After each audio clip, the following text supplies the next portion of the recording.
Magalang-galang na araw sa inyong lahat. Ako nga pala si Renz de la Cruz, tagapag-ulat sa araw na ito. Ito ay aking ibabahagi ang isang makabuluhugang bahagi ng buhay ni Dr. Jose Rizal, ang kanyang huling mga oras bago siya barilin sa Bagong Bayan. Si Rizal ay hindi lamang isang bayani, kundi isang simbolo ng katalinuhan, tapang at pagmamahal sa bayan. Sa kanyang huling araw, ipinakita niya na ang tunay na pagmamahal sa inang bayan ay hindi nasusukat sa salita kundi sa sakripisyo. Samahan niyo ako habang ating balikan ang huling sandali ng buhay ni Dr. Jose Rizal, ang kanyang mga ginawa, mga iniiwang niyang alaala at ang inspirasyon hanggang ngayon ay patuloy na nagbibigay buhay sa ating pagka-Pilipino. Hindi ko na babasahin ang mga statement dahil makikita nyo naman ito mismo sa inyong mga screen.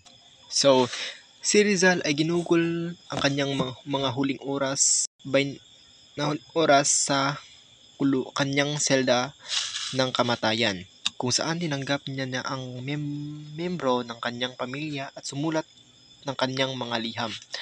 Ang una niyang sinulatan ay ang kanyang ikalawang kapatid o matalik na kaibigan na si Ferdinand Blumentritt.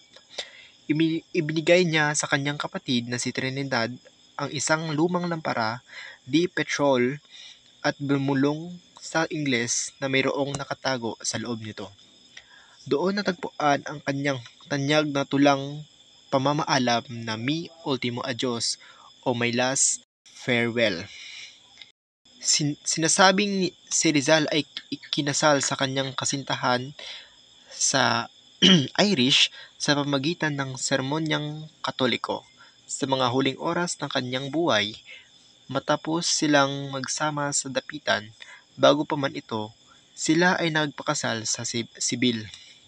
Kinabukasan ng umaga, Disyembre 30, 1896, naglakad si Rizal mula sa Fort Santiago patungong Bagong Bayan na ngayon ay Luneta Park sa Maynila. Ang parehong lugar kung saan pinatay ang tatlong paring Goborza noong 1872, eksaktong alas 6:30 ng umaga. Handa si Rizal harapin ang kanyang kamatayan.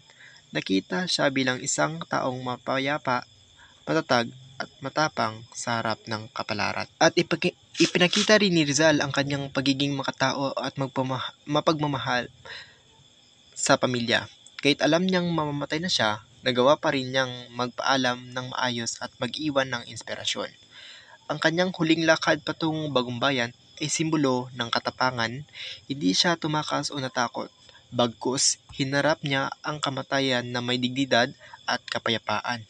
Hanggang sa huli, si Rizal ay nanindigan sa kanyang paniniwala at pagmamahal sa Pilipinas. Ipinapakita ng bahagi ito ang huling sandali ng buhay ni Dr. Jose Rizal at kung paano niya tinanggap ng buong tapang ang kanyang kamatayan. Ang kanyang huling salita na consummum est o ay nagpapakita ng kapayapaan at pananampalataya na natapos na niya ang kanyang misyon para sa bayan.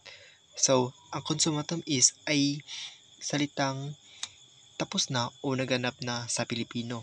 Sinasabi ni Rizal ang mga salitang ito bilang palatandaan na natapos na niya ang kanyang misyon sa buhay. Ang ipaglaban ang kalayaan ng Pilipinas sa pamamagitan ng edukasyon, panitikan at kapayapaan at hindi sa dahas. Alam niya na ang kanyang kamatayan ay hindi kawalan kundi isang sakripisyo para gisingin ang damdaming makabayan ng mga Pilipino. Matapos siyang barilin, tinatrato ng mga Espanyol ang kanyang katawan na parang ng isang traidor. Kaya't lihim nila itong nilibing, ngunit ipinapakita ni Narcisa Rizal ang kanyang kapatid ang pagmamahal ng pamilya. Hindi siya sumuko hanggang sa matagpuan ang libing ng kanyang kuya. Ang maliit na lapida na may inisyal na RPJ o Rizal Protasio Jose ay simbolo ng pagtatago ngunit paggalang sa isang dakilang bayani. Ang pangyayari ito ay nagpapaalaala sa atin ng sakripisyo ni Rizal at ng kanyang pamilya, na kahit sa huling sandali ay pinaglaban ang karangalan at alaala ng ating pambansang bayani. Okay, next. Ang bahaging ito ay nagpapakita ng paggalang at pagpupugay ng mga Pilipino sa ating pambansang bayani na si Dr. Jose Rizal. Ang May Ultimo Adios na natagpuan sa Lampara ay simbolo ng kanyang pagmamahal sa bayan hanggang sa huling sandali ng kanyang buhay. Ang tulang ay nagsisilbing inspirasyon sa mga revolusyonaryo na ipagpatuloy ang laban para sa kalayaan. Pinakita rin ni Narcisa ang katatagan isang kapatid. Hindi siya tumigil hanggang sa mahanap at maiparangal ng maayos ang labi ni Rizal. Ang pagkakalibing ng kanyang mga labi sa ilalim ng Rizal Monument sa Luneta ay patunay ng mataas na paggalang ng mga Pilipino sa kanya. Hanggang ngayon, ang Rizal Monument ay simbolo ng kalayaan, karunungan at kabayanihan na nagpapaalaala sa bawat Pilipino na ipagpatuloy ang adhikain ni Rizal para sa bansa.